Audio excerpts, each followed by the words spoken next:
The only solution is unity. The only solution right now, leaders listen, the leaders of Africa, is unity.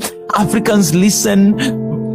Forget about this individualism, tribalism, religionism. Forget about that. Oh, this is my enemy, this is my enemy. Somalia say Ethiopia is my enemy. Ethiopia say Somalia is my enemy. Rwanda say Congo is my enemy. Congo say Rwanda is my enemy. Forget about calling each other enemies. Yeah, they ain't your enemies. They're your brothers.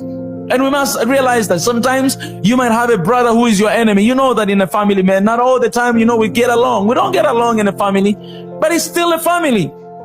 Your brother might be your enemy, but it's still your brother. It's your blood. We're brothers, man. We're brothers. Let's figure this thing out together. We don't have to speak smiling at each other. No, things can get messy. We can crash at one another sometimes. We can argue. We can slap each other sometimes. But we are brothers. We are family. That should not be the reason for us to separate. That should not be the reason for us to stay far away from each other. That should not be the reason for us to side with USA, with talk with friends, and turn our back on our neighbors and brothers.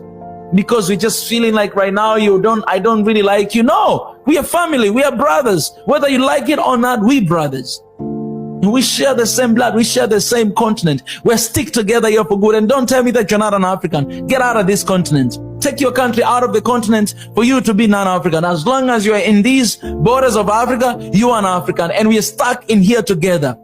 We must figure out the way how to survive together. If you're not going to figure out the way, we're going to kill each other, every single one of us, and we're not going to have a future generation in Africa. If you put two enemies in the single room, and these two enemies, they are not willing to settle things down, I'm telling you, they're going to fight each other, and at the end of the day, all of them, they're going to die because they're going to kill each other. But they need to come together. These enemies, they need to figure out things together. Okay, guys, all right. Do you want to die? No. Do you want to die? I don't want to die. Okay, then, let's hold our hands together. Let's not fight today. We don't want to die today. Okay, let's walk away. You walk away. As friends, you get out. That's how you resolve situations sometimes. Not, you need this, you have done this, you have done this. No, complaining. I said this, leaders, you can't be complaining, can't be pointing fingers at other people. Those are the jobs of the citizen of the country, but not the leaders. Leaders come with a solution. It doesn't matter how much you hate each other. Sit down. We're going to lock you two in the room. That's how my mama used to do. If I was fighting with my brother, she would lock us, and you got to resolve it. God does not want you guys to fight. Resolve it. That's what we have to do with our leaders sometimes. Lock them inside the rooms, and they need to figure the things out together. You don't like each other, you like each other. It doesn't matter. You don't have to like each other. But your brothers, we are Africans. We must resolve it, because we must protect this continent from recolonized again. And we must protect it from international intervention.